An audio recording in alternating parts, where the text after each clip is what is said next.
Astaghfirullah. Bismillahirrahmanirrahim. Assalamualaikum warahmatullahi wabarakatuh. Alhamdulillah wassalatu wassalamu ala rasulillah wa ala alihi wa sahbihi wa mawalah wa la hawla wa la quwata illa billahi wa ba'du. Alhamdulillah, segala puja dan puji hanya milik Allah subhanahu wa ta'ala. Salawat dan juga salam kita hadiahkan kepada Rasul kita Nabi besar Muhammad sallallahu alaihi wa ala alihi wasallam. Alhamdulillah, di malam hari ini kembali kita bisa duduk untuk bermajelis ilmu di Saung Sunda Sawargi ini. Dan tentunya ini sebuah kebahagiaan seorang muslim bisa duduk di taman-taman sorga. Kemudian tema yang kita akan bahas sesuai dengan permintaan, kita akan membahas tentang tanggung jawab dari orang tua terhadap anak-anaknya. Ma'asyiral muslimin wal muslimat rahimani wa rahimakumullah. Di dalam sebuah hadis yang sangat masyhur sekali, Nabi sallallahu alaihi wasallam bersabda, "Ala kullukum ra'in wa kullukum mas'ulun an ra'iyati."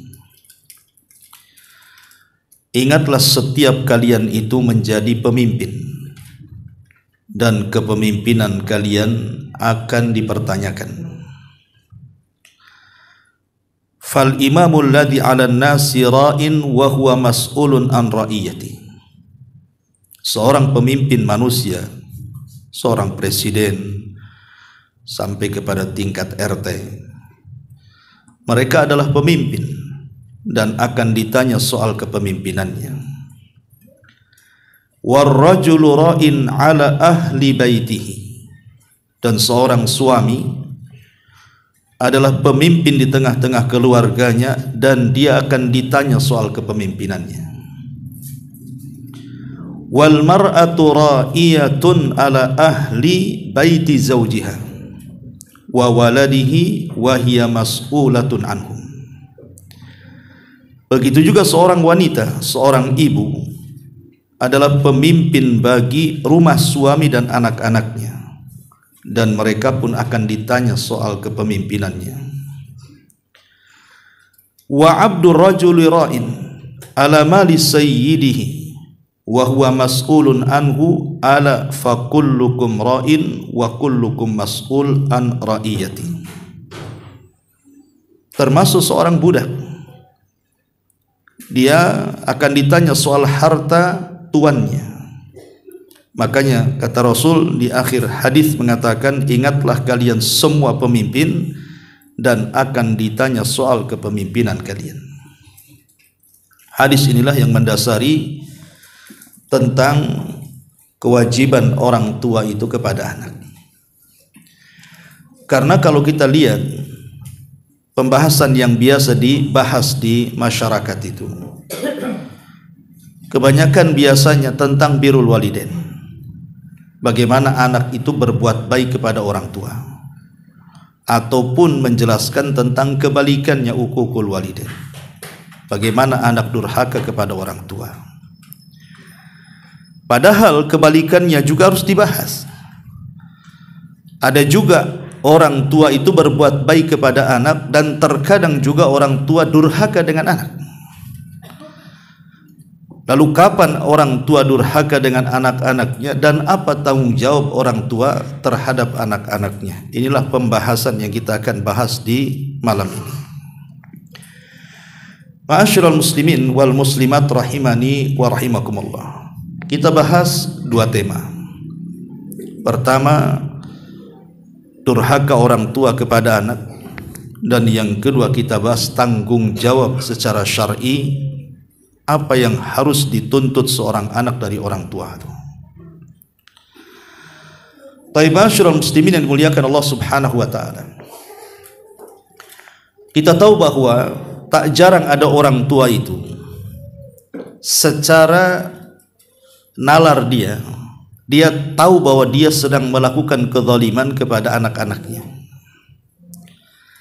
Tapi yang lebih celaka lagi, ada orang tua itu dia sedang berlaku zalim, tapi dia tidak merasa dia sedang menzalimi anak-anaknya. Nah, ini yang parah nih. Ya.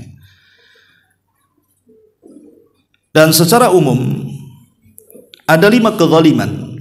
Saya sebutkan ringkasnya dulu, baru kita rincikan. Secara umum kezaliman orang tua kepada anak itu ada di 5 perkara. Yang pertama, az-zulmu bil mal, zalim dengan harta. Boleh jadi mungkin orang tua itu pelit, sehingga kemudian tidak mau mengeluarkan hartanya untuk kemaslahatan anaknya. Ada orang tua itu punya harta, tetapi dia pelit kepada anak-anaknya, sehingga mikir kalau seandainya mau disekolahkan di sana, mau dipesantrenkan di sana gitu kan, mikir bahwa kalau saya gunakan untuk biaya pendidikan habislah harta ini. Akhirnya kemudian dia tahan harta, akhirnya orang tua terbengkalai dari pendidikan. Atau yang lebih celakanya lagi, justru hartanya itu digunakan untuk maksiat kepada Allah Azza wa Jalla. Contoh sekarang lagi marak judi online umpamanya, sehingga kemudian uangnya habis di perjudian itu atau di maksiat-maksiat yang lainnya, sehingga terabaikan biaya pendidikan anak-anaknya. Atau mungkin sebaliknya, ada orang tua terlampau sayang dengan anak-anaknya, akhirnya semua hajat dan kebutuhannya itu justru dipenuhi sama orang tuanya. Kau mau apa? Mau motor, beli motor. Mau handphone, beli handphone. Mau apa saja dia kasih. Tapi kasih sayang buta, tidak ada pendidikan di dalamnya. Dan ini yang celaka.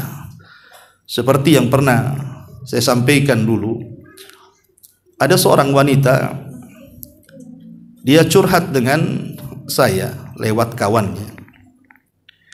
Dia mengatakan, Ustadz, bahwa orang tua saya itu bukan orang tua miskin, boleh dikata orang tua saya ini kaya raya, karena semua hajat dan kebutuhan saya itu dipenuhinya, sampai kepada mobil Ustadz saya dibelikan orang tua saya. Jadi saya bilang sama dia, ya bersyukurlah kepada Allah Azza wa Jalla, masih banyak anak-anak itu yang hajat dan kebutuhannya justru tidak dipenuhi oleh orang tuanya. Malah dia mengatakan, bukan begitu Ustaz, katanya. Nah, kenapa emangnya? Dia mengatakan, iya memang secara materi dia berikan segalanya kepada saya, tapi orang tua saya tidak pernah memberikan perhatian kepada saya. Kadang-kadang dia pergi entah berapa, 1 bulan datang karena sibuk mengurus bisnisnya. Ibunya juga sama. Akhirnya kemudian hilang kasih sayangnya. Dia pun menemukan laki-laki yang merupakan pacar dia, itu pula yang disayanginya. Kenapa? Karena dapat kasih sayang dari pacarnya. Akhirnya kemudian jatuh kepada pergaulan bebas, kemudian hamil. Baru menyesal orang tuanya. Nah, ini juga sebuah kezaliman namanya. Az-zulmu bil mal namanya. Kezaliman dengan harta. Ini satu. Yang kedua, az-zulmu bi adamil ihtimam. Kezaliman karena orang tua tidak punya perhatian sama sekali kepada anak-anaknya. Tidak mentarbiah mereka diarahkan ke agama, tidak mentarbiah mereka diarahkan ke akhlak gitu ya. Dibiarkan begitu saja. Tidak ada kepentingan sama sekali orang tua itu hanya melahirkan saja. Nah, ini juga kezaliman, dan ini sezalim-zalimnya kezaliman. Kenapa? Karena Allah yang mengatakan, ku anfusakum wa ahlikum nara, jaga diri kalian dan api neraka. Ada orang tua nggak peduli, mereka jadi dayus. Orang tua itu ada yang anaknya buka aurat dia dibiarkan saja, toh ibunya juga sama buka aurat, apa bedanya 11-12 ya kan? Nah, ini juga kezaliman yang kedua. Kezaliman yang ketiga, az-zulmu bil lisan. Kadang orang tua itu melakukan kezaliman dengan lisannya. terkadang mencaci maki anaknya, merendahkan anaknya, bahkan tak jarang mendoakan laknat pula anak-anaknya. Nanti kalau kejadian baru menyesal pula dia. Nah, ini juga di antara yang sering terjadi orang tua kepada anak adalah zalim dengan lisan. Ataupun yang keempat, az-zulmu bil adha, kezaliman dengan cara menyakiti secara fisik. Ada orang tua itu kalau nyiksa anaknya ngeri, kadang-kadang pakai gagang sapu itu, kadang-kadang disabeti sampai luka-luka tuh anak-anak tuh. Ada yang disundut dengan korek gitu ya. Ada yang sampai disetrika, naudzubillah gitu. Banyak kasus-kasus terbongkar orang tua yang sadis dengan anaknya itu. Ini zalim, ya, sangat zalim sekali. Dan yang terakhir tentu az-zulmu bil masyair. Zalim dengan hati, hatinya keras, tidak punya rahmat, hatinya tidak punya kasih sayang. Sampai di zaman Nabi SAW itu ada seorang sahabat namanya Aqra ibn Habis kalau tidak salah, datang kepada Nabi SAW. Kemudian dia melihat Rasul sedang mencium Hasan dan Husain. Dia heran, kok bisa Rasul menciumi cucu-cucunya. Akhirnya dia bertanya, maka Rasul balik bertanya, engkau punya anak berapa? Dia mengatakan 10 anak. Pernah kau cium mereka? Tidak, kata Rasul, cium mereka. Kalau tidak, Allah akan cabut rahmat di hatimu. Malam yarham la yurham, kata Rasul. Siapa yang tidak punya kasih sayang, selamanya Allah cabut kasih sayang di hatinya. Nah, ini juga kezaliman. Ada orang tua itu yang cuekan dengan anak-anaknya, tidak pernah ngajak dialog, tidak pernah ngajak diskusi. Sampai anaknya pun malu juga akhirnya dengan orang tuanya. Lah ini umumnya kezaliman orang tua kepada anak ini di 5 perkara ini. Zalim dengan harta, zalim tidak punya ihtimam ataupun perhatian dengan anak, kemudian juga zalim dengan lisan, zalim dengan menyakiti, dan zalim dengan perasaan. Ini secara global pembahasan yang kita akan bahas. Ma'asyiral muslimin yang dimuliakan Allah Subhanahu wa taala. Adapun kalau kita merinci tentang dosa-dosa orang tua kepada anak itu, ya. Yang pertama, as-sabbu wasyatmu 'alal abna. Ada orang tua itu yang lisannya mengerikan kepada anak-anaknya itu. Tak jarang kemudian anaknya itu, maaf, terkadang dibinatang-binatangkan, dianjing-anjingkanlah, dibabi-babikan, macam-macam orang tua itu. Disetan-setankan kadang-kadang. Itu keluar tuh bahasa-bahasa yang mengerikan tuh. Ini zalim, tidak boleh orang tua mencaci maki anaknya sedemikian rupa. Sesalah apapun anak jangan dicaci maki. Itu kan buah hasil dia juga kan itu. Ini yang pertama. Yang kedua, al-ihana. Terkadang ada orang tua itu merendahkan anaknya. Kadang-kadang merendahkan itu di depan kawan-kawannya pula. Oh, dasar kau ini bodoh. Jangan-jangan kau bodoh sampai kiamat pula. Kadang ada orang kemudian mencela anaknya itu sampai merendahkan martabat dia di hadapan kawan-kawannya. Nah, ini kan tidak boleh juga. Karena bagaimanapun psikologinya terganggu anak seperti ini kalau sampai orang tua menghinakan derajat dia di hadapan kawan-kawannya. Ya walaupun bukan di hadapan kawan-kawannya, tetap tidak boleh merendahkan orang, apalagi itu anaknya, ya. Kemudian yang ketiga, muqaranah lil akharin. Terkadang ada orang tua itu suka membanding-bandingkan anaknya dengan saudara-saudara kandungnya, atau lebih celakanya pula dengan kawan-kawannya. Dibanding-bandingkan, tuh si anu pintar, kok bodoh kali. Tuh si anu itu cerdas, kok kapan pandainya. Jadi ada orang yang kemudian itu bagi anak mungkin biasa-biasa saja, tapi lama-lama terpikir loh itu. Dan itu bisa sakit hati itu.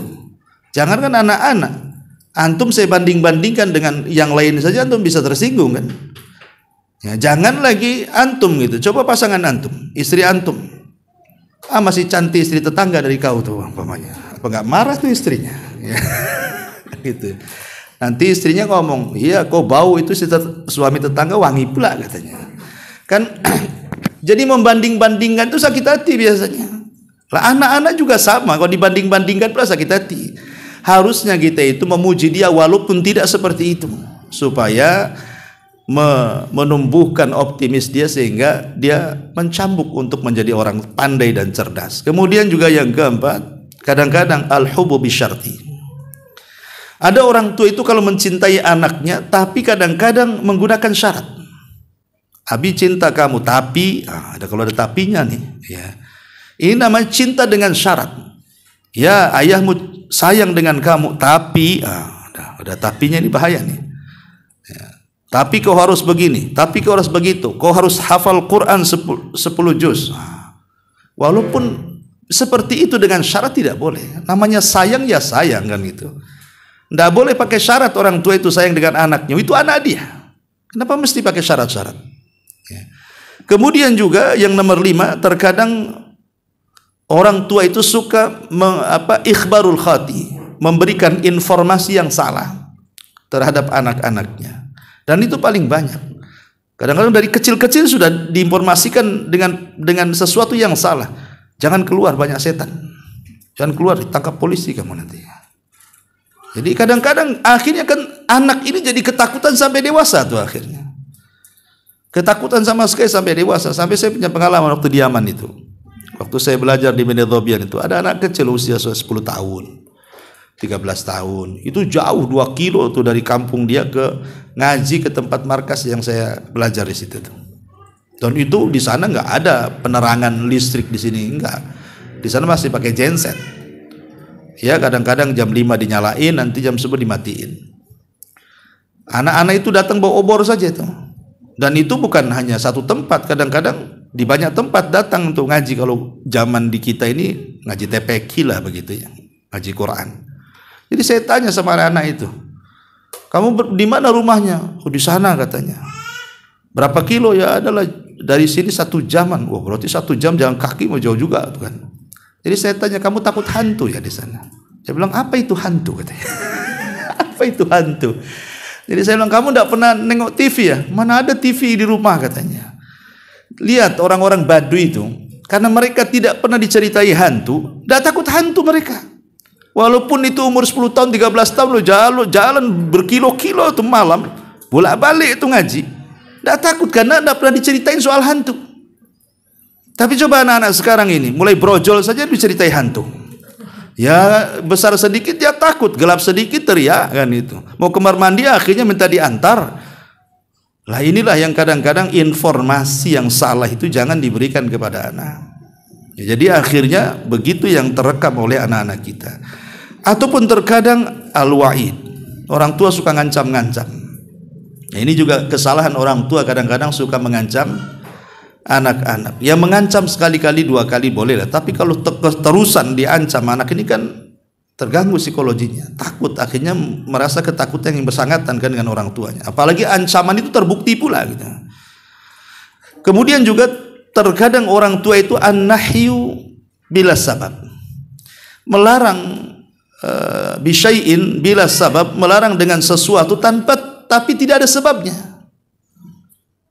Dia larang gitu saja, nggak boleh. Kata anaknya nggak boleh pokoknya. Apa maksudnya? Harus dijelaskan sebabnya kan itu ya.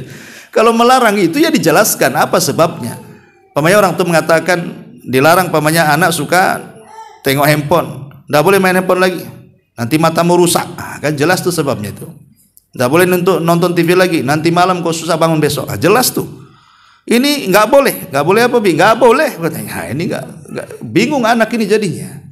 Ya, ini juga terkadang ada orang tua itu dia melarang sesuatu tapi tidak dijelaskan alasannya. Kemudian juga termasuk terkadang ada orang tua itu betul-betul membunuh karakter anaknya. Membunuh karakter anaknya itu terkadang ya mungkin masih anak-anak kecil ya kan. Diceritakan anaknya masih ngompol umpamanya kan. Di depan kawan-kawannya coba. Nanti kemudian orang tuanya nggak ada, apa nggak dibully tuh anaknya. Ini tukang ngompol katanya kan. Apa nggak stres anaknya. Ini bully membuli ini bahaya. Ya, karena banyak kejadian di Batam saja ada sampai mati dibully itu. Bayangkan coba ya. Makanya jangan sampai menghilangkan karakter anak ini. Termasuk juga yang nomor 9, jangan suka mendoakan dengan doa yang buruk. Sebab kalau terjadi kadang-kadang menyesal. Mati aja lah kok nak katanya. Besoknya ketabrak, nyangis dia sebulan. Kadang-kadang tidak bisa dimaafkan kesalahannya tuh. Nah, ini juga jangan suka melaknat. Kalau tidak bisa mengerem ucapannya, mengganti dengan ucapan yang baik, lebih baik diam. Ya kan, lebih baik diamlah. Kalau tidak bisa mengganti umpamanya doa laknat dengan doa baik, ya diam sajalah. Nah, ini kemudian juga terkadang membuka aurat ataupun aib anaknya. Dibongkarnya aib anaknya itu, oh anak saya kok kayak gini ya, kok anak kamu begitu ya. Nah, jadi kadang-kadang dibongkar aib, tidak boleh. Ya, membongkar aib anak sendiri. Termasuk juga yang nomor 11, terlampau pilih kasih atau zalim dalam hak dan keadilan. Ini banyak, ya. Ada sebagian orang tua itu yang mendahulukan anak pertama. Kadang-kadang apapun hajatnya itu sampai kuliah pun oleh orang tua didanai. Giliran anak yang paling bontot, yang paling bungsu, beda pula berlakuan dengan anak yang paling besar. Ini tidak boleh. Kata Nabi SAW, i'dilu fi auladikum, adilah kalian dalam anak-anak kalian. Karena dulu ada seorang ayah namanya Bashir, ayah dari Nu'man. Dan Nu'man bin Bashir ini adalah sahabat yang pertama lahir pasca hijrah Nabi SAW dari kalangan Ansar. Kalau dari kalangan Muhajirin, Abdullah ibn Zubair, bayi yang pertama lahir pasca hijrah. Tapi kalau di kalangan Ansar ada namanya Nu'man ibn Bashir. Lah Bashir ini anaknya banyak, tapi entah kenapa dia suka dengan Nu'man. Mungkin karena cerdasnya, ya mungkin begitulah. Kadang-kadang orang tua terkadang secara hati tidak adil, tidak ada masalah. Kecintaan orang tua kepada anak tidak adil, tidak ada masalah. Karena terkadang ada dari sekian anak itu pasti ada orang tua itu ada yang lebih sayang di antara sekian anaknya kan. Itu tidak tercela dalam Islam. Dan itu juga yang dilakukan seorang nabi. Siapa? Yakub. Yakub lebih menyayangi Nabi Yusuf dibandingkan saudara-saudaranya kan. Akhirnya mengalami kecemburuan. Dengan kecemburuan itulah berakhir dengan menyakiti Nabi Yusuf, dimasukkan ke dalam sumur kan. Tapi kan Nabi Yakub tentu ada alasan kenapa dia lebih mencintai Yusuf kan. Yang dimaksud dilarang tidak adil ini yang berkaitan dengan materi. Namanya memberi kepada kakaknya sekian, adiknya kesekian, terlampau jomplang gitu ya. Lah yang seperti ini tidak adil. Jadi Bashir ini hendak memberikan sebuah ladang penuh dengan pokok kurma, dihadiahkan kepada putranya Bashir, kepada Nu'man putranya. Jadi dia ngomong sama istrinya, kata istrinya, saya tidak mau jadi saksi. Sebaiknya kita datang kepada Nabi SAW. Akhirnya Bashir dan istrinya datang kepada Rasul dan mengatakan, ya Rasulullah, maukah kau jadi saksi? Aku akan menghadiahkan kebun kurma kepada putraku Nu'man. Maka Nabi SAW mengatakan, apakah engkau punya anak selain Nu'man? Kata Bashir, iya. Apakah kau berikan juga kebun kepada selain Nu'man? Dia mengatakan tidak. Kata Rasul, aku tidak mau bersaksi untuk ketidakadilan, katanya. Rasul tidak mau. Karena Bashir tidak adil terhadap anaknya kan. Nah, jadi ini pun jadi perhatian, kadang orang tua tidak adil dengan anaknya, akhirnya mengakibatkan kecemburuan anak-anak yang lain. Ini zalim namanya. Nah, kemudian juga yang nomor 12 adalah terlampau berlebihan dalam memberikan kasih sayang. Tadi saya sudah jelaskan di mukaddimah. Ada orang tua itu hanya memberikan kasih sayang tapi tidak memberikan pendidikan kan. Terutama nenek biasanya sama kakek. Ini orang tuanya udah capek-capek didik anaknya, tiba-tiba dititipkan ke kakak neneknya yang jadi baik, berubah 100% jadi jahat. Karena kadang-kadang kakek ini lebih sayang sama cucunya dibandingkan sama anaknya kan. Apapun yang dikasih, kasih semua. Apa yang mau diingini si cucu itu dikasih sama kakeknya. Nggak peduli. Ini orang tuanya ini padahal sudah ngelarang, kau jangan beli ini, jangan beli itu, nanti penyakit, sama kakeknya dibeli semua. Kalau perlu narkoba dikasih dia. Karena sayangnya kan gitu ya. Ini kan kakek menyesatkan kayak gini. Lah ini kadang-kadang ada orang yang kemudian terlampau sayang, akhirnya tidak ada pendidikan di dalamnya. Ini zalim juga ini. Nampak sih kasih sayang tapi di dalamnya kezaliman. Kemudian yang nomor 13, tidak memberikan contoh yang baik. Nah, inilah kadang-kadang orang tua kalau umpamanya anaknya nonton TV, nonton handphone kan itu, dilarang dia. Udah nggak usah nonton TV lagi. Sini handphonenya. Pergi kau ke kamar katanya. Kamar. Habis itu dilanjutkan pula sama orang tuanya nonton handphone tuh. Nah, ini kan orang tuanya, anaknya nengok dari jendela. Apalah ini katanya kan. Jadi ada yang seperti itu. Kalau mau melarang sama anak ya kasih contoh. Kalau jangan main handphone ya sudah, dia jangan main, anaknya juga jangan main. Pasti nurut tuh anaknya. Ini tidak, anaknya suruh tidur dia pula Mana remote-nya? Tapi remote ini pegang dia sampai malam. Nah, ini kan juga masalah, ya. Jadi ini juga kezaliman dan kesalahan, dan termasuk dosa-dosa orang tua kepada anak. Termasuk juga yang nomor 14, memberi nama yang tidak baik kepada anak itu. Tidak boleh memberi nama yang tidak baik. Dulu, walaupun sebagian riwayat ini memang dilemahkan oleh sebagian ulama, tapi masyhur, ya. Ketika seseorang datang kepada Amirul Mukminin Umar bin Khattab radhiyallahu anhu. Jadi orang ini mengatakan, wahai Amirul Mukminin, saya ini punya anak, durhaka kepada saya, tolong hukum dia. Akhirnya kemudian oleh Umar bin Khattab dipanggillah kemudian anaknya. Mana anakmu, katanya. Dihadirkan anaknya di persidangan itu. Kemudian Umar ketika hampir saja, ketika orang tuanya terus bicara soal kejahatan anaknya, hampir memutuskan perkaranya. Tapi tiba-tiba sebelum diputuskan perkaranya, anaknya ini tiba-tiba mengatakan, wahai Amirul Mukminin, berikan waktu kepadaku, aku bicara, katanya. Kata Umar, baik, bicara sekarang. Maka kemudian dia mengatakan, wahai Amirul Mukminin, saya mau tanya, apa kewajiban orang tua kepada anaknya? Dia tanya, apa sih kewajiban orang tua kepada anak? Kata Umar bin Khattab, Pak, pertama, ini yang pertama, kasih nama yang baik. Kewajiban orang tua, kata Umar, kasih nama yang baik kepada anak-anaknya. Yang kedua, ajarkan Al-Quran kepadanya. Kemudian yang ketiga, carilah ibu terbaik untuk calon anak-anaknya. 3 perkara, kata Umar. Pertama, carikan ibu. Yang kedua, kasih anak yang baik. Kemudian yang ketiga, ajarkan Quran. Tiba-tiba anak ini mengatakan, wahai Amirul Mukminin, 3-tiganya nggak ada pada bapak saya, katanya. Dia cari ibu saya seorang budak majusi, katanya. Kemudian aku diberi nama Ji'ranan. Ji'ranan itu semacam kotoran. Coba, namanya kotoran. Ya. Kemudian dia tidak pernah mengajarkan Quran walaupun 1 huruf, katanya. Maka Umar mengatakan kepada ayahnya, sidang ditutup. Sebelum anakmu durhaka kepadamu, engkau sudah lebih durhaka sama anakmu, katanya. Langsung ditutup sidangnya. Ya, dari sini kita tahu bahwa bagaimana Umar radhiyallahu anhu mengajarkan kepada kita. Di sini 3 poin, ya. Pertama, carikan ibu yang baik. Terutama janda yang sudah punya anak atau duda yang sudah punya anak, terkadang ingin nikah lagi, kan. Kadang-kadang ada orang nggak peduli, dia bukan mencari ibu untuk anak-anaknya, tapi mencari ibu untuk syahwatnya. Sampai ada kasus ini di Batam, kan. Ada seorang duda punya anak 3, ya. Kemudian dia dapatlah janda juga, punya anak 1. Subhanallah, ketika menikah, ini ibu jandanya ini tidak suka dengan 3 anaknya. Jadi setiap malam 3 anaknya ini tidur di teras, nggak boleh masuk. Ya, subhanallah, kan. Sampai akhirnya ya panjanglah kasusnya. Ya, tapi yang jelas, inilah kejadiannya kalau tidak mencarikan ibu yang baik, kan.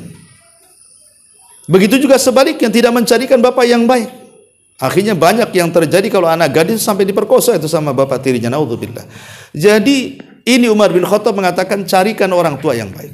Setelah kemudian dicarikan orang tua baik, kemudian punya anak, carikan nama yang baik. Ingat zaman baheula tuh, kalau kita ini punya nama jelek kemudian ke kota, kadang-kadang malu tuh kenalan itu. Terpaksalah cari nama orang kota supaya nama dia tertutupi, kan itu. Zaman dulu, ya. Kalau zaman sekarang malah nama desa pula yang populer, gitu. Artinya bahwa dalam Islam itu sampai Rasul mengatakan apa? Berikan nama-nama anak-anakmu dengan nama-nama Allah, dan sebaik-baik nama adalah Abdullah dan Abdurrahman, kata Rasul. Artinya Rasul SAW mengisyaratkan kita, kalaupun harus nyari nama dan susah cari nama, kalau anak laki-laki gampang, cari nama-nama Allah. 99 nama kan banyak, kan? Tinggal kita kasih Abdun di belakangnya. Abdullah, Abdurrahman, Abdurrahim, Abdurrauf, banyak nama-nama Allah itu. Atau kalau perempuan, ya istri Nabi kan 11, ambil nama-nama istri Nabi. Atau anak-anak Nabi, anak-anak putri Nabi, ya. Atau nama-nama para sahabiah kan banyak.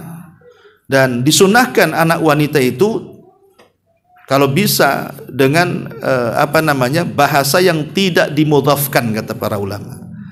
Jadi jangan panjang-panjang kalau ngasih anak perempuan itu. Jangan dimudhaf ilaihkan dalam bahasa nahwu itu. Jadi ada dua kata atau 3 kata, 1 kata saja. Aisyah 1 kata, Zainab satu kata. Khadijah, satu kata. Itu sunnah hukumnya, anak perempuan itu. Ya, ini kadang-kadang panjang sekali di KTP sampai nggak muat tuh satu paragraf tuh. Harus 2 paragraf kadang-kadang. Ya Allah, sudah panjang nama anaknya, orang tuanya pula lebih panjang. Ada juga namanya siapa namanya? Ihdinas siratal mustaqim, Ustaz nama saya, tapi dipanggil Takim katanya. Panjang itu. Namanya Ihdinas siratal mustaqim. Orang manggil saya Takim katanya. Coba namanya baik Ihdinas siratal mustaqim jadi Takim pula coba. Orang suka-suka. Namanya Abdullah dipanggil Dul. Kemana Dul katanya? Namanya Abdullah, ya Abdullah lah, masa dipanggil Dul? Abdullah. Ya, kadang-kadang ulak katanya. Nah, ini juga di antara 13 tidak memberikan nama yang baik kepada anak. Kemudian yang nomor 15, seperti yang tadi sudah dijelaskan, mencarikan ibu yang tidak baik, seperti Umar bin Khattab tadi kisahnya. Kemudian yang nomor 16, tidak mengajarkan Quran, sudah saya bahas tadi. Kemudian yang nomor 17, tidak mau menafkahi anak-anaknya. Nah, ini banyak ya, orang tua yang kemudian tidak peduli dengan nafkah anaknya. Padahal orang tuanya mampu loh kadang-kadang. Ya terjerat dengan judi online kadang-kadang. Akhirnya habislah dengan judi tersebut atau dengan maksiat dia kepada, atau memang dia bakhil sama sekali. Karena di zaman Rasul ada juga suami-suami bakhil. Seperti yang terjadi kepada Abi Sufyan Ibnu Harbin. Dulu dia tokoh Quraisy tuh yang memerangi Rasul di perang Uhud dan menang tuh. Ya, tapi kemudian setelah Fatu Mekah dia masuk Islam. Lah Hindun istrinya mengadu kepada Rasul karena Abi Sufyan ini suaminya sak bakhil-bakhilnya. Jadi dia mengatakan, Rasul, bagaimana hukumnya ya? Suamiku kan bakhil. Rajulun syakhih katanya, orangnya bakhil. Sehingga saya terkadang mengambil harta dia tanpa sepengetahuan dia. Maka Rasul mengatakan, tidak mengapa, kata Rasul, tetapi ambillah secukup hajatmu dan hajat anakmu. Ya, jadi kalau antum punya dompet kok hilang-hilang terus tuh, ya, kok sehari kok 200.000 pada kemana nih? Tuyul siapa yang ngambil, ya kan? Jangan-jangan antum bakhil. Nah, kalau antum nggak bakhil nggak akan hilang tuh. Ya. Nah, ini yang harus dipahami, karena tidak menafkahi anak-anaknya. Ya. Kemudian yang nomor 18, tidak peduli dan tidak memperhatikan sama sekali anak-anaknya. Tadi sudah dijelaskan di muqaddimah, ada orang tua itu jadi orang tua dayus. Dayus itu artinya orang tua yang tidak punya kecemburuan kepada anak-anaknya. Anak-anaknya mau main apa saja, mau melakukan maksiat apa saja, mau buka aurat gimana pun dibiarkan sama orang tuanya. Yang penting masih hidup katanya. Jangan mati saja katanya. Kemudian juga yang nomor 19, tidak mencarikan jodoh atau pasangan yang layak. Kalau dia sudah besar, mungkin dia anak perempuan, atau mungkin anak laki-laki, tidak disarankan, nak kalau cari istri yang seperti ini. Sarani mereka, anak-anak itu. Karena terkadang anak-anak itu kan masih labil, anak-anak seusia-usia pranikah itu kan. Sehingga harus ada masukan dari orang tuanya. Bahkan Umar bin Khattab radhiyallahu anhu itu punya anak Hafsah. Setelah kemudian meninggal dunia suaminya, mati syahid, ditawar-tawarkan anaknya ini. Pertama dia datang kepada Abu Bakar. Abu Bakar, nikahlah dengan anakku katanya. Tapi Abu Bakar diam 1000 bahasa, tak ngomong. Kemudian datang kepada Utsman. Utsman memberikan alasan sampai Umar sakit hati sama Abu Bakar. Masih mending Utsman ada alasan, Abu Bakar diam pula tak ngomong katanya. Anak, emang ada apa dengan anak saya katanya. Akhirnya dia datang menghadap Rasul. Rasul, anakku sudah ditawarkan kepada Abu Bakar, dia pula diam. Aku tawarkan kepada Utsman, juga diam. Kemudian Rasul, macam mana ini? Maka Rasul mengatakan, adapun putrimu si Hafsah, dia akan menikah dengan laki-laki yang lebih baik dibandingkan Utsman. Tapi Utsman akan menikah dengan wanita yang jauh lebih baik dibandingkan putrimu katanya. Dibalik kata Rasul. Akhirnya Utsman rupanya menikah dengan siapa? Dengan Ruqayyah, putri Nabi, dan Nabi menikahi Hafsah. Itulah ucapan Nabi. Habis itu Abu Bakar baru ngomong, maaf nih Umar, kenapa saya kemarin diam saja? Bukan saya tak mau sama anakmu, masalahnya anakmu sudah disebut-sebut di hadapan Nabi. Saya tak mau pula mendahului Nabi katanya. Baru tahu alasannya. Tapi lihat bagaimana kemudian Umar ini sampai mencarikan jodoh. Karena dia tahu maslahat anaknya kan itu. Harusnya kita juga sama. Kalau anak perempuan itu sebaiknya kita yang carikan orang tua, karena yang tahu maslahat orang tuanya. Karena kalau tidak dicarikan, pasti dia cari di Facebook. Cari di TikTok, ya kan? Cari di macam-macam. Akhirnya beli kucing dalam karung. Nampak fotonya putih, ketemu gosong kadang-kadang.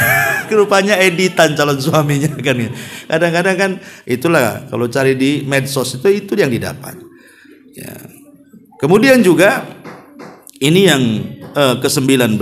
Yang ke-20, membiarkan anak-anak berteman dengan teman yang yang jelek. Tahu orang tuanya tahu kawan ini jelek, dibiarin aja. Ingat as-sahibu sahib. Kata orang Arab, yang namanya teman itu pasti narik. Ya, tidak sekarang besok, tidak besok bulan depan. Pasti satu ketika akan terpengaruh dengan akhlaknya. Maka jangan biarkan, ya kan, orang tua itu membiarkan anaknya berteman dengan kawan-kawan yang tidak jelas. Baik di dunia nyata atau di dunia gaib kan itu. Di dunia gaib ya mungkin di Facebook. Kadang-kadang kan lebih mudah cari teman di dunia medsos sekarang ini. Kalau di dunia nyata itu mungkin susah cari teman. Di medsos itu sebentar aja, mau sekali pegang 1000 teman pun bisa tuh. Lah itu kadang-kadang bahaya coba. Penculikan, pemerkosaan, kekerasan, pembunuhan, macam-macam itu ada sekarang di medsos itu. Ya. Jadi ini juga jangan biarkan, harusnya dikontrol oleh orang tuanya. Kemudian juga yang nomor 21, kadang-kadang orang tua bermaksiat di depan anaknya. Dia bermaksiat di depan anaknya, akhirnya dicontoh sama anaknya kan. Orang tuanya si begibah dengan kawannya, anaknya pula di situ, diajak begibah pula. Cuman anak katanya, ditanya pula itu waktu gibah itu. Nah, kadang-kadang orang tua ini bawa anak-anaknya ke tetangga dalam rangka gibah. Ya memang masih anak-anak, tapi dia punya telinga mendengar tuh. Nah, ya, makanya ini jangan sampai bermaksiat di depan anak-anak. Di belakang anak-anak punya tidak boleh maksiat, tapi ada orang tua itu ngajari maksiat betul di depan anaknya. Nah, ini zalim ini, memberikan contoh yang tidak baik. Kemudian juga yang nomor 22, tidak mengajarkan akhlak yang baik. Ini kezaliman juga. Harusnya kan dari kecil orang tua itu sudah mengajarkan bagaimana cara makan, ya kan, dengan baca basmalah, tangan kanan dihabiskan, bagaimana cara masuk kamar mandi, baca doa keluarnya juga, bagaimana cara berpakaian, masalah menutup aurat, harusnya sudah diajarkan dari kecil. Sehingga kalau dari kecil sudah diajarkan tuh jadi kebiasaan tuh. Sampai saya ada anak kecil tuh waktu saya ngaji, usianya ya sekitar 5 tahun kalau nggak salah, anak laki-laki. Dia kebelet kencing, ya, sama ibunya kencing aja di situ. Ndak malu, sampai malu-malu dia, ndak mau dilihat orang. Padahal udah 5 tahun tuh, sampai geleng-geleng, masya Allah itu. Ini kalau orang tuanya kencing ada bas gitu, anaknya lari-lari kencing dia. Kalau ngasih contoh yang nggak jelek, yang nggak bagus kan, jadi seperti itu. Tapi lihat kalau ngasih contoh yang baik itu kecil-kecil pun paham itu, tidak mau auratnya ditampakkan. Nah, ini maka ajari anak dengan akhlak yang baik. Kemudian yang nomor 23, tidak melibatkan dalam urusan kemasyarakatan. Kadang-kadang anak itu kalau orang tua ada kegiatan di masyarakat, entah kerja bakti, entah apa gitu kan, ajaklah anak-anak itu supaya juga tahu bersosialisasi dengan masyarakat. Sehingga kalau sudah besar itu tahu berhubungan dengan manusia. Nah, ini juga kesalahan orang tua. Termasuk juga mengajarkan ego pribadi. Kadang-kadang orang tua tidak mau salah. Yang salah itu anaknya saja. Lama-lama anaknya kalau udah besar gitu juga dia. Ya. Kemudian yang nomor 25, kadang-kadang keras hati. Ya, jangan lagi mencium anaknya, ngajak ngobrol saja tidak. Yang adanya bentak-bentak saja. Salah sedikit dimarahi dan begitu seterusnya. Nah, ini juga tidak ada rahmat, bahaya. Termasuk juga mengajarkan berdusta. Ini yang banyak. Ya, yang banyak ya, yang sering dicontohkan ya, kalau orang tuanya banyak utang, nah gitu yang banyak ya. Nanti mana ibunya? Nggak ada katanya. Padahal ada di rumahnya. Ya. Ini kadang-kadang mengajari dusta ini bahaya, karena dusta ini bukan dosa kecil. Dusta ini adalah dosa besar. Ingat, dusta, ghibah, namimah itu sama dosanya dengan membunuh, riba itu sama, itu kan dosa besar semuanya. Maka jangan ajari anak dengan kedustaan. Termasuk juga membiarkan anak wanita membuka aurat. Nah, ini dayus. Nah, ini juga kezaliman orang tua. Tidak boleh. Kemudian tidak mendoakan dengan doa yang baik. Kadang orang tua itu ya Sudah punya anak ya sudah, tapi tidak pernah mendoakan dalam sholatnya, dalam tahajudnya, dalam waktu-waktu mustajab. Padahal itu yang penting dan sangat penting sekali, yang membuat berubahnya karakter anak dari yang tidak baik jadi baik itu. Karena doa itu silahul mukmin. Sesuatu yang kita anggap mustahil jadi mungkin dengan doa. Makanya sebagian ulama mengatakan, kalau anak kita ini sudah angkat tangan, ibu bapak mendidiknya, susah anak saya Ustaz. Ya karena saya juga hijrah juga sudah, anak saya sudah besar sih. Ya sehingga saya juga baru sholat. Anak saya baru diajari sholat, susah, malah ngelawan, malah kalau diajak sholat itu malah mau perang pula, Irak-Iran katanya dia bilang. Ya kadang-kadang susah. Lah sebenarnya masih ada senjata. Kalau kita tidak bisa sudah usaha semaksimal mungkin mendidik anak itu, masih ada satu senjata, doa.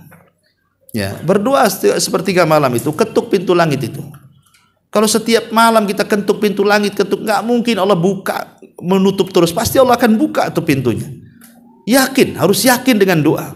Dan jangan coba-coba gitu. Kalau coba-coba enggak, itu ragu-ragu artinya. Harus yakin bahwa Allah itu akan membukakan pintu doa yang terbaik bagi anak-anaknya. Jadi tidak mendoakan yang baik ini juga sebuah kezaliman. Kemudian yang nomor 28, selalu melibatkan permusuhan orang tua dengan musuh-musuhnya. Orang tua bermasa dengan tetangga, diceritakan sama anaknya. Kalau bisa kau juga harus benci sama dia. Akhirnya 7 turunan tuh. Ya.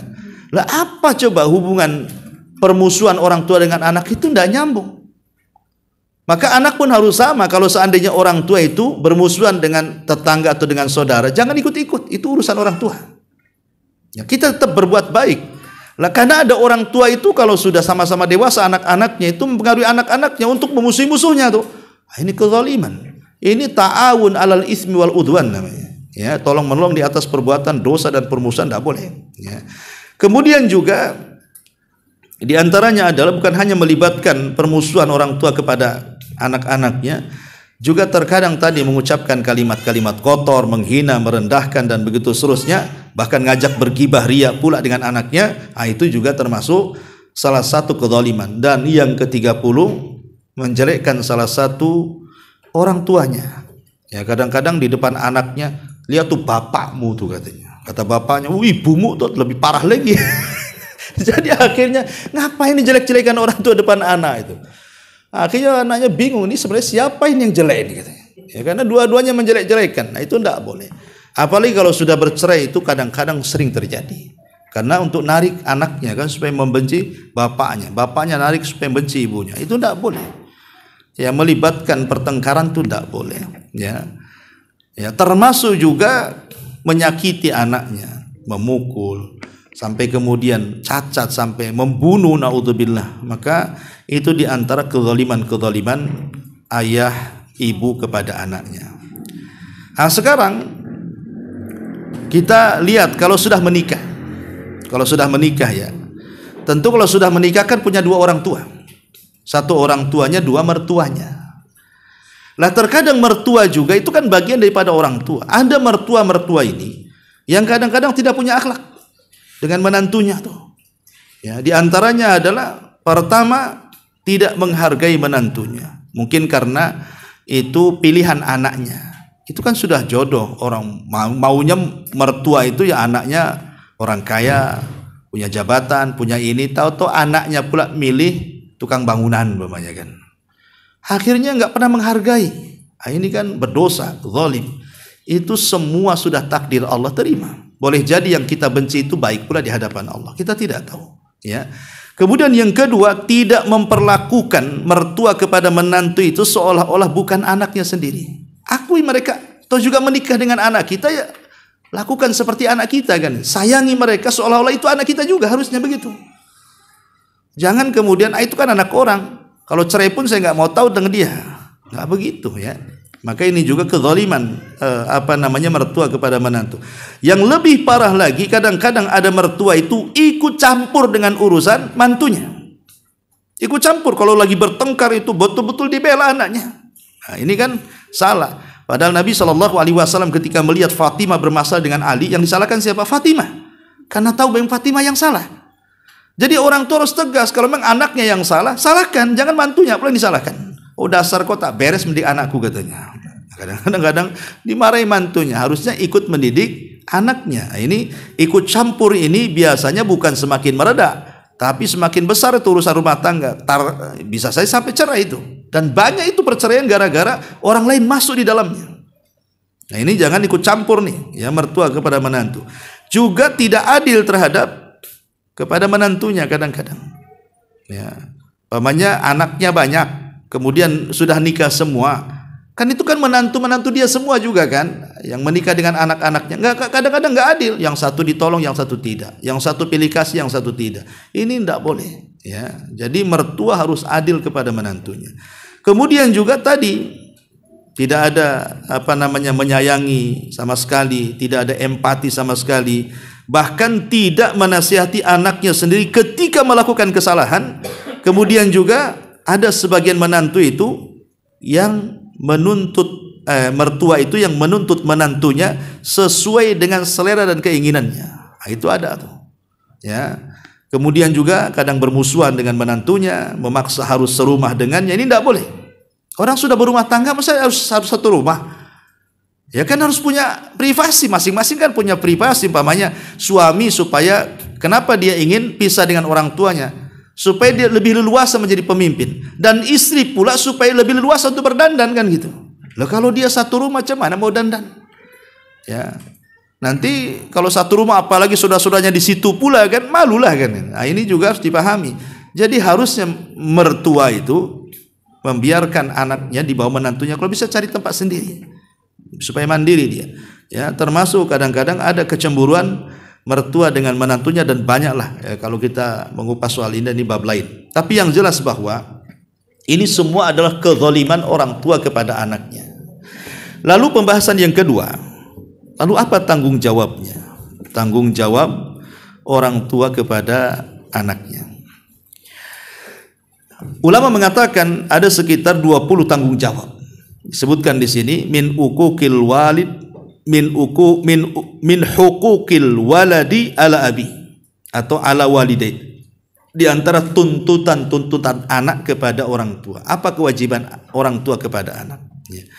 Yang pertama di sini as-sa'yu lizawaj min imra'atin salihati dzata dinin. Ya, kalau anak laki-laki disarankan supaya dia mencari wanita yang soleh, yang punya agama. Karena bagaimanapun kalau pasangan itu soleh dan soleh itu mempengaruhi keturunan masalahnya, supaya dapat keturunan yang baik. Kalaupun mungkin anaknya kurang solehah atau kurang soleh, cucunya lah kan begitu. Kita bisa kadar lah sudah. Kalau anak saya tidak mungkin jadi ustadz, cucu saya harus jadi ulama, gitu maksudnya kan. Jadi dan itu harus dimulai dari mencari pasangan. Kemudian yang kedua ittiba'us sunnah fi mu'asyaratir rajuli li zaujatihi. Orang tua harus mengajarkan kalau anaknya sudah menikah.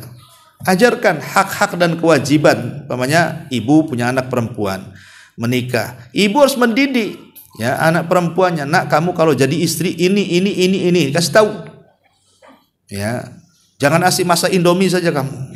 Ya, kalau bisa pinter masak juga. Nah, jadi ajari masak, ajari nyuci, ajari ini dan begitu seterusnya.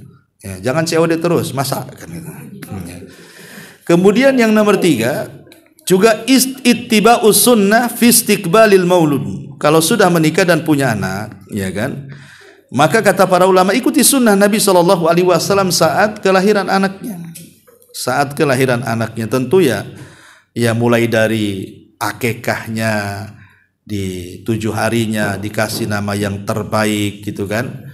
Kemudian ditahnik, dikasih kurma, kemudian juga didoakan doa yang baik. Pokoknya ketika kecil itulah kan masih fitrah-fitrahnya tuh. Ikuti sunnah Nabi di situ karena itu keberkahan anak nanti akan jadi besar tuh. Kalau dari awal saja sudah kita tanamkan keberkahan, insya Allah. Kalaupun Allah takdirkan nanti sudah dewasa, mungkin dia menyimpang, pasti balik lagi tuh. Ya, tapi kalau dari kecil itu sudah diundang laknat, ya lah, baru brojol saja sudah didangduti umpamanya kan. Kemudian diajak ke tempat-tempat hiburan gak jelas. Ya kalau makin besar makin menyimpang ya wajar, makin jauh nanti dia. Ya. Ini yang ketiga. Yang keempat ada mutasakhutil banat. Ya kalau zaman dulu, zaman jahiliyah itu, kalau punya anak perempuan memang agak emosi orang-orang jahiliyah itu. Makanya sebagian mereka itu diisyaratkan dalam Quran kan, idza busyira ahadukum bil untha dhalla wajhuhu muswaddan wa huwa kadhib yatawara minal qaum. Ya. Jadi orang-orang jahiliyah itu kalau dihabar gembira akan punya anak perempuan, marah mereka. Bahkan sebagian mereka mengubur hidup-hidup. Bahkan dijelaskan dalam sebuah athar itu, jadi terkadang anak perempuan itu tidak langsung dikubur hidup-hidup, dibiarkan mungkin 2-3 tahun dulu usianya. Nanti kalau sudah lucu-lucunya tuh, nanti didandani sama ibunya, dikasih pakaian yang indah, dikasih harum-haruman, disisir, kemudian diserahkan sama suaminya mau dikubur hidup-hidup tuh. Itu zaman jahiliyah tuh, makanya disebut jahiliyah, coba kan. Ya, padahal masih sayang ibunya itu, nengok anaknya yang masih lucu-lucunya itu sudah didandani, disisiri, diwangi-wangiin, tiba-tiba diserahkan kepada bapaknya sudah dikuburkan. Ya, nanti sama bapaknya itu dibawa, kemudian sudah digalikan lubang, kemudian dimasukkan ke lubang anaknya, ini tidak tahu apa-apa, dia hanya minta tolong bapaknya suruh dikeluarkan, tapi tetap dimasukkan tanah di situ sampai mati. Dari sini turun ayat wa idza busyira ahadukum bil untha dhalla wajhuhu muswaddan wa huwa kadhib. Turun ayat ini, ya. Lihat gilanya orang-orang jahiliyah seperti ini. Nah ini, tapi ada juga di zaman sekarang kan begitu. Ada suami istri bertengkar gara-gara anak yang lahir perempuan, besok perempuan lagi, besok perempuan lagi, sampai 10 anak perempuan, stres bapaknya. Udah 10 baru stres dia. Ya. Lah sekarang loh, yang namanya istri itu dia ladang, yang nanami siapa? Kok yang disalahkan ladangnya? Kok yang nanam yang salah kan gitu? Jadi ini nggak bisa, mau perempuan, makanya dalam Islam itu mau perempuan mau laki-laki itu sama saja. Walahunna mislu alaihinna bil ma'ruf. Ya, yang namanya kewajiban dan hak itu mau laki-laki perempuan sama di mata Allah Subhanahu wa taala. Tidak ada yang beda, ya. Jadi ini juga terkadang orang tua tidak suka ketika anaknya lahir nggak seperti itu, tapi terimalah kelahiran anaknya mau laki-laki perempuan itu semua anugerah. Jangan-jangan anak perempuan ini pula yang mendoakan dia dan memasukkan dia pula ke sorga, dan anak laki-laki pula dia jahat tidak pernah mendoakan orang tuanya, kan dia nggak tahu kan itu dari semua anak-anaknya ini. Kemudian juga yang nomor 5, an yatakhayyara lahu isman hasanan, pilih nama yang baik, tadi sudah saya jelaskan. Kemudian yang nomor 6, an yakhtatina dzakaran, kalau memang dia seorang laki-laki dikhitan kalau sudah besar, ya. Kalau perempuan juga dikhitan, cuman bedanya kalau laki-laki wajib hukumnya karena memang membuang najis, kalau tidak dikhitan tidak sah salatnya. Kalau perempuan sunnah, karena perempuan dikhitan itu bukan menghilangkan najis, dia hanya meredam syahwat dan untuk kecantikan. Ya, hanya untuk kecantikan dan meredam syahwat saja. Tapi kalau laki-laki memang untuk kebersihan, makanya wajib sunat bagi laki-laki, sunnah sunat bagi perempuan.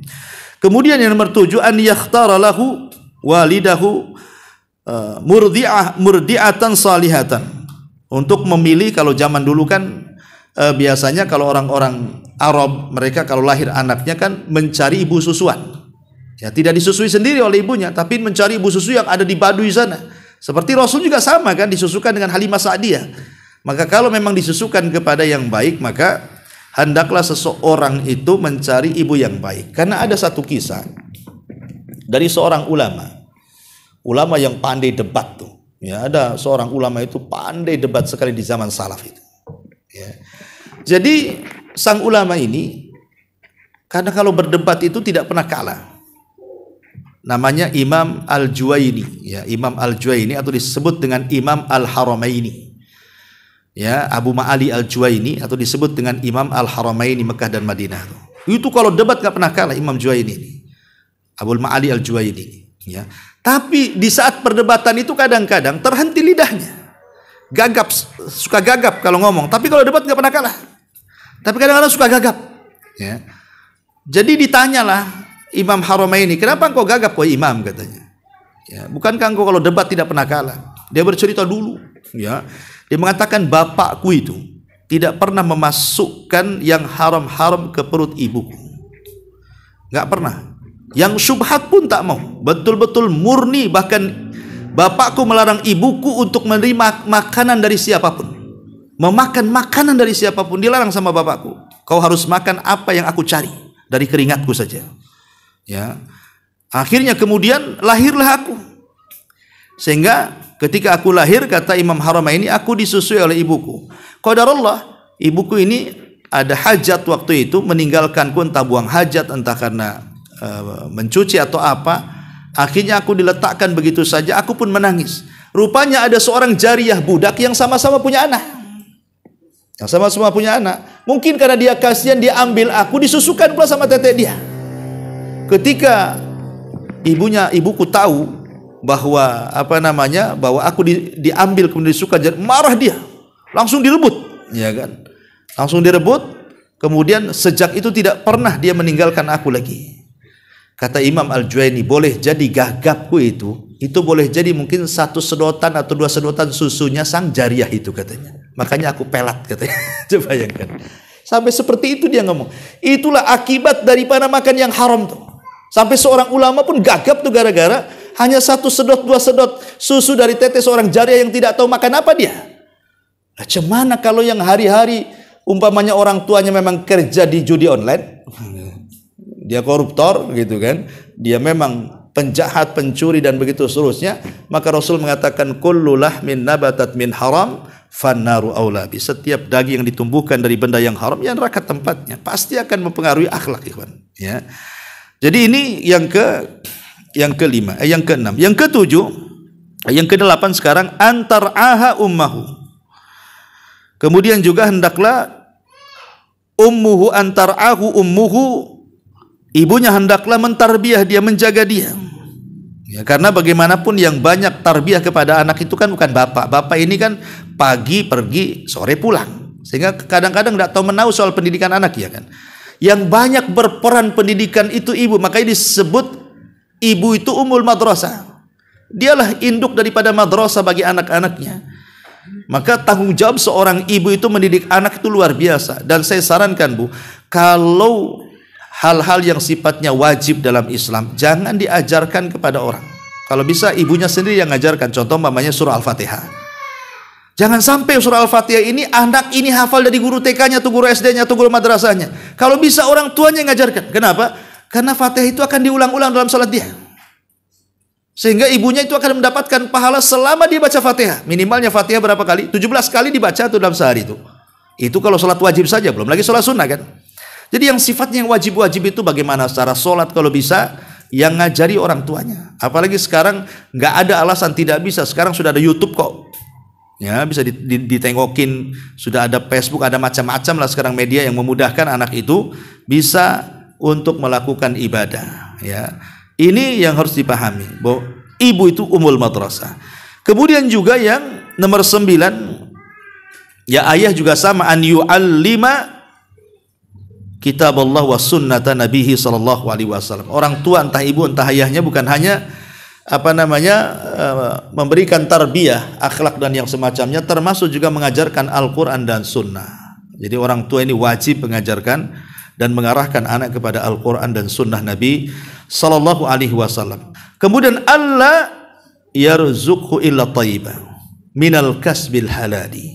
Hendaklah tidak boleh memberikan rizki kepada keluarga kecuali yang halal dan yang baik. Bukan hanya halal tapi juga baik. Kalau halal saja bisa saja beracun, kan itu. Oh, enggak beracun tapi hasil nyuri, haram juga akhirnya. Jadi harus yang baik dan yang halal, karena itu mempengaruhi. Tadi saya sudah jelaskan tentang kisah Abu Al-Ma'ali Al-Juwaini. Kemudian yang nomor 11, an yu'allimahu shalah.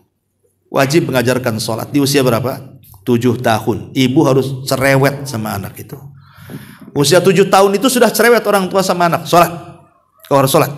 Kalau sudah 7 tahun ya. Nanti kalau sudah 10 tahun, boleh kita memukul, tapi tentu dengan pukulan yang tidak membekas. Pukulan itu kan hanya sekedar untuk mendidik anak saja. Kata Rasul, muru auladakum bis salati wahum abna'u sab'in wadribuhum wahum abna'u ashrin, kata Rasul. Perintahkan anak-anakmu salat di usia 7 tahun. Kemudian pukullah di usia 10 tahun. Pertanyaannya, kalau seusia antum tak salat diapakan? Itu aja. Nah, kemudian yang nomor 12, an yudrihi ala saum, an yudarribahu ala saumi. Bukan hanya sholat, juga latih anak-anak untuk puasa. Makanya ketika permulaan puasa itu dalam Islam, puasa apa? Asyura. Itu puasa pertama yang wajib dalam Islam kan. Jadi ketika Nabi SAW bertanya soal puasa Asyura kepada orang-orang Yahudi itu, Kata orang Yahudi, karena kami menghormati Nabi Musa. Kata Rasul, aku yang berhak menghormati Nabi Musa.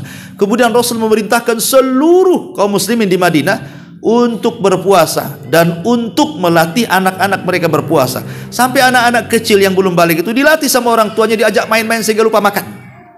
Kemudian sampai tidur akhirnya puasa juga tuh. Ya, jadi melatih anak-anak supaya puasa itu caranya gitu, ajak main-main dia. Sehingga lupa makan, lupa minum gitu. Ajak main-main. Sudah diajak main-main, ibunya yang haus malah. Kan gitu. Jadi maksudnya diajak main, kayaknya lupa, ya mungkin seduhur dulu, nanti lama-lama seasar, lama-lama kan semaghrib juga kan itu ya. Itu kan tergantung kebiasaan. Kemudian juga an yu'allimahu adabal isti'dzan wasairul adabi al-islam. Ya, ajari adab-adab yang kecil-kecil sampai kepada adab-adab yang besar kan itu. Kemudian juga yang nomor 15, an yuwaffira lahu rifqatas salih. Ya, tadi memilihkan teman-teman yang baik. Nak, janganlah kau berkawan dengan si anu, nampaknya Abi ini tidak suka dengan si anu, tampang-tampang tak jelas dia. Enggak apa-apa, orang tua ngomong, kasih batasan rambu-rambu supaya anak itu tidak bergaul sembarangan. Nah, karena itu akan menyesatkan dia. Kemudian juga yang nomor 16, an ya'ulahu hatta sinar rusdi. Terus pantau anak itu sampai dia punya akal yang memang waras, ya, artinya punya akal yang sehat, yang sudah dia berpikir. Artinya kalau dia masih dalam tahap mumayyiz, walaupun kadang-kadang sudah bisa bedakan, kadang-kadang sudah balik, tapi masih anak-anak itu perlu dipantau sama orang tuanya sampai dia menikah kan itu. Sudah menikah saja orang tua itu tidak boleh melepaskan pendidikan agama sama anaknya, seperti kisah Ibrahim dengan Ismail yang masyhur yang sering saya ceritakan. Kemudian juga yang nomor 17, an ya'dila al-walidani baina auladim. Tadi sudah dijelaskan harus adil di antara anak-anak. Kemudian yang nomor 18, an yuzawijahu wa yusaidahu alal bahthi ani zaujati salihah. Dicarikan jodoh terbaik, ya kan? Kemudian kalau seandainya sudah menikah, an yurshidahu ba'da zawaj. Tetap seseorang atau orang tua itu mengarahkan ke arah yang baik walaupun kedua anak sudah menikah, tetap diarahkan, nak jangan ini, jangan itu, ingat sholat, ingat ini, ingat itu, pokoknya terus diarahkan sampai menuju jalan surga. Yang terakhir tentunya jangan lepas dari doa orang tua kepada anaknya. Wallahu alam. Banyak lagi ya, tapi sudah malam juga. Di sini ada pertanyaan ya, kita jawab dulu. Bismillahirrahmanirrahim. Bismillah. Assalamualaikum warahmatullahi wabarakatuh. Izin bertanya Ustadz, anak-anak perempuan dari dua bersaudara yang juga perempuan dan anak telah berkeluarga. Dari anak umur 9 tahun, anak ditinggalkan ayah dan tidak dinafkahi dan disekolahkan. Tidak dinafkahi dan tidak disekolahkan. Padahal pada saat itu ayah saya mampu. Setelah anak dewasa, beliau datang dan anak terima serta anak cukupkan semua kebutuhan dan keinginan beliau. Tapi beliau tidak pernah merasa puas, dan jika anak tidak memenuhi keinginan beliau, anak dimaki dan disumpahin.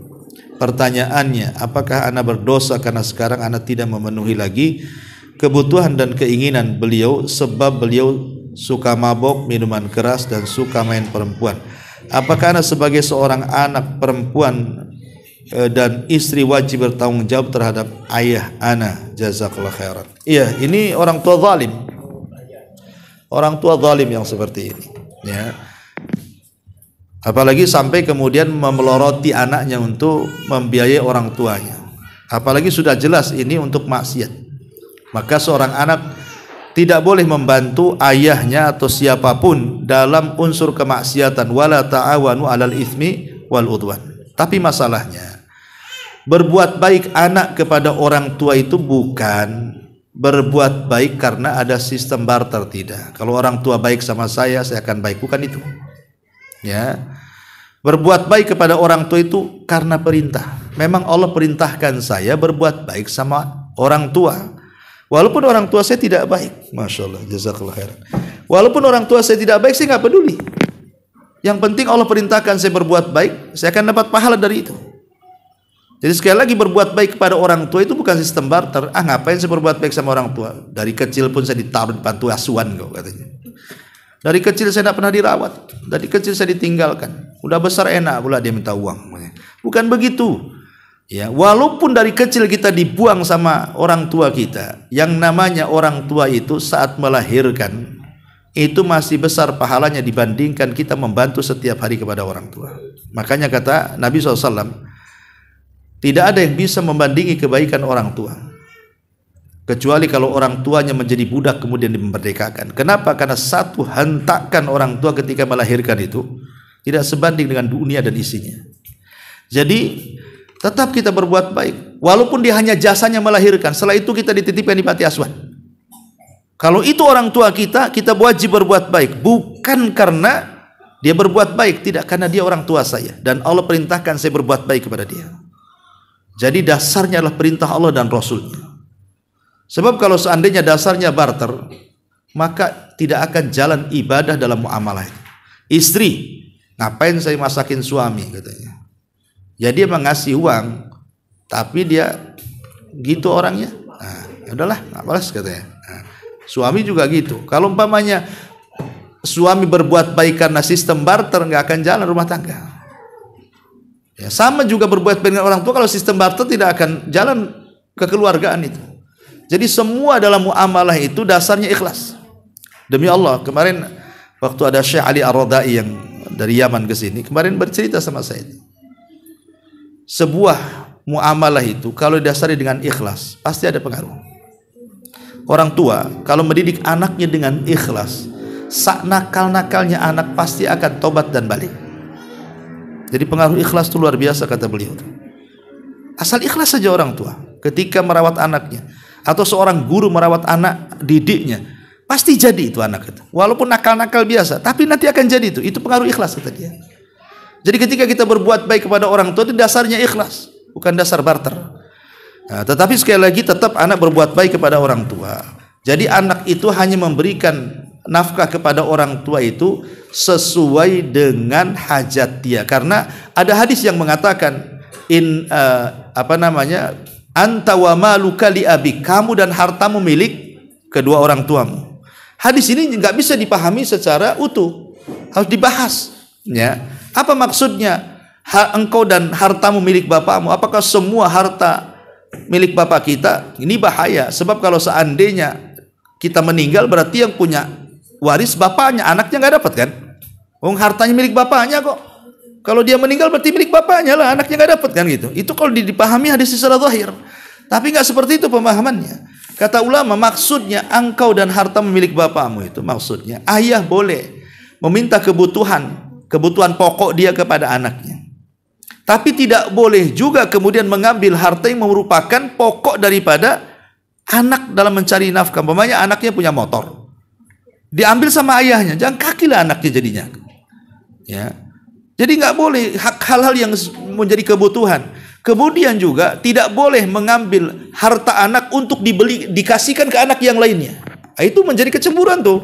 Kadang-kadang kita ini ngasih sama orang tua uang, maksudnya menyenangkan orang tua, sama orang tua dikasih saudara kita pula, dikasih sama saudara-saudaranya kan. Kadang-kadang kan akhirnya kita malas mau ngirim kan. Malas, bukan untuk dia, nanti dikasihkan pula sama saudara saya katanya. Enak saja dia punya suami, punya ngapain saya menyenangkan orang tua saya katanya. Nah ini kan timbul kecemburuan jadinya kan. Nggak boleh seperti itu. Jadi tetap bantu orang tua, tetapi niat membantunya itu hanya sekedar yang halal-halal saja. Ya. Tapi kalau sudah untuk judi, untuk mabok, main perempuan, ya jangan. Itu ta'awan alal ismin wal udwan namanya, tidak boleh, berdosa. Ya.